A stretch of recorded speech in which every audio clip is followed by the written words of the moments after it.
दोस्तों आज के इस वीडियो में आपको हज़रत अली रज़ियल्लाहु अन्हु की शहादत का पूरा वाक़या बताने वाले हैं। यानी कि हज़रत अली कब शहीद हुए, किसने शहीद किया। पूरा वाक़या सुनकर आपकी आंखों में आंसू आ जाएंगे। आप मेहरबानी करके वीडियो को आखिर तक जरूर देखिए और आपका दिल करे तो कमेंट बॉक्स में अल्लाहु अकबर लिखकर अपने दोस्तों में शेयर भी कर दीजिए। तो चलिए दोस्तों शुरू करते हैं। दोस्तों हज़रत अली रज़ियल्लाहु अन्हु इस्लाम के वो लीडर हैं जो हज़रत मोहम्मद सल्लल्लाहु अलैहि वसल्लम के बाद चौथे खलीफा बने थे। हज़रत अली रज़ियल्लाहु अन्हु वो शख्सियत है जिनके बेटे हज़रत इमाम हुसैन ने करबला के मैदान में भूखे प्यासे रहकर लोगों को ये बताया कि जिहाद किस तरह से किया जाता है। दोस्तों हज़रत अली रज़ियल्लाहु अन्हु वो शख्सियत है जिनकी शादी अल्लाह के रसूल हज़रत मोहम्मद सल्लल्लाहु अलैहि वसल्लम की प्यारी बेटी हज़रत फ़ातिमा रज़ियल्लाहु अन्हा के साथ हुई थी। दोस्तों हज़रत अली रज़ियल्लाहु अन्हु वो शख्सियत है जिनकी पैदाइश ऐसी जगह पर हुई जहां पर मुसलमान तवाफ़ करते हैं, यानी कि इनकी पैदाइश खानाए काबा में हुई थी। दोस्तों 17 मार्च सन 600 ईस्वी में 13 रजब यानी कि इस्लामी कैलेंडर के 7वें महीने में हज़रत अली रज़ियल्लाहु अन्हु इस दुनिया में तशरीफ़ लाई।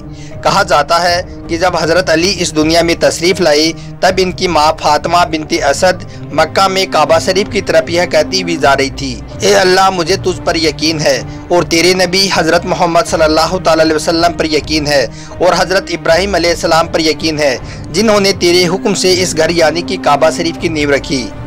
ए अल्लाह तुझे उसी पैगंबर की कसम है और तुझे मेरे पेट में पलने वाले बच्चे की कसम है, मेरे प्रसव को यानी कि डिलीवरी को मेरे लिए आसान और आरामदायक बना दे। यह कहते हुए फातिमा बिनती असद काबे के पास पहुंची। काबे के गेट पर ताला लगा हुआ था। काबे की दीवार खुद ब खुद फट गई। हज़रत फातिमा बिनती असद अकेली उस काबा के अंदर दाखिल हो गई। दीवार फिर आपस में जुड़ गई। उसके बाद काबे के पास लोग इकट्ठा हो गए थे। लोगों की भीड़ जमा हो गई। सब परेशान थे। काबे का गेट बंद है और फातिमा बिनती असद इस हालत में गेट के अंदर है। उसके बाद लोगों ने ताला खोला। फातिमा बिनती असद बाहर आई। उनकी गोद में एक बच्चा था। इस बच्चे का नाम रखा गया अली। अली के मानी होता है बुलंद। दोस्तों हज़रत मोहम्मद सल्लल्लाहु अलैहि वसल्लम के साथ रहकर हज़रत अली रज़ियल्लाहु अन्हु ने बहुत सी जंगें लड़ी। हज़रत अली की बहादुरी के बारे में बताया जाता है कि अली ने खैबर की जंग में मरहब जो यहूदी सेना का चीफ था और बहुत बड़ा पहलवान भी था, उसको पछाड़ दिया था। मरहब के बारे में कहा जाता है कि उसकी ताकत हर किसी को कंपा देती थी, मगर हज़रत अली ने एक ही झटके में उसको पटखनी दे दी थी। इस जंग में अली ने खैबर के किले के दरवाजे को उखाड़कर ढाल की तरह इस्तेमाल किया था। इस दरवाजे के बारे में कहा जाता है कि इसे करीब 20 लोग मिलकर बंद करते थे। दोस्तों यही नहीं, हज़रत अली रज़ियल्लाहु अन्हु में अल्लाह ताला ने बहुत सी खूबियाँ डाली थी। आपके हर काम में सच्चाई होती थी। आप कभी भी किसी के साथ धोखा और फरेब नहीं करते थे। एक बार मैदान जिहाद में हज़रत अली रज़ियल्लाहु अन्हु ने एक काफिर सिपाही पर फतह पा ली थी। आप उसके सीने पर बैठे थे और उसका कत्ल करने ही जा रहे थे कि उस सिपाही ने आपके मुँह पर थूक दिया। यह देखकर हज़रत अली रज़ियल्लाहु अन्हु को बहुत गुस्सा आया, मगर आपने अपने जज्बात नहीं खोए और उसके सीने से ऐसे ही उतर गई, यानी कि उसका कत्ल नहीं किया। यह देखकर वो काफिर सिपाही बहुत हैरान हुआ और उसके यह बात समझ में न आई कि हज़रत अली ने उसको क्यों छोड़ दिया। तो उस सिपाही ने हज़रत अली से पूछा, या अली आपने मुझ पर तलवार उठाई मगर आपने मेरा कत्ल क्यों नहीं किया, जबकि मैंने आपके साथ बहुत बड़ी गुस्ताखी की है। मैंने आपके चेहरे पर थूक भी दिया था, फिर भी आपने मुझको क्यों माफ़ किया। यह सुनकर हज़रत अली रज़ियल्लाहु अन्हु ने फरमाया, ए शख्स मैं अल्लाह के लिए लड़ता हूँ, अपनी ज़ात के लिए नहीं। मैं अल्लाह का बंदा हूँ और अल्लाह की रज़ा के लिए मैं तुम्हारा कत्ल कर रहा था, मगर तूने मेरे मुँह पर थूक दिया जिससे मुझे बहुत गुस्सा आया। और अगर मैं गुस्से में तुम्हारा कत्ल कर देता तो यह कत्ल अल्लाह के लिए नहीं बल्कि मेरी खुद के लिए होता। यह कत्ल बदला और इंतकाम के लिए होता और मुझे यह मंजूर नहीं, इसलिए मैंने तुम्हारे ऊपर से तलवार को हटा लिया। दोस्तों हज़रत अली रज़ियल्लाहु अन्हु की यह बात सुनकर वो सिपाही बहुत हैरान हुआ और कहने लगा, या अली आप मुझे कलमा पढ़ा दीजिए। इसी तरह से फिर वो सिपाही मुसलमान हो गया और यही नहीं, उस सिपाही के साथ साथ 50 और भी लोग मुसलमान हो गए थे।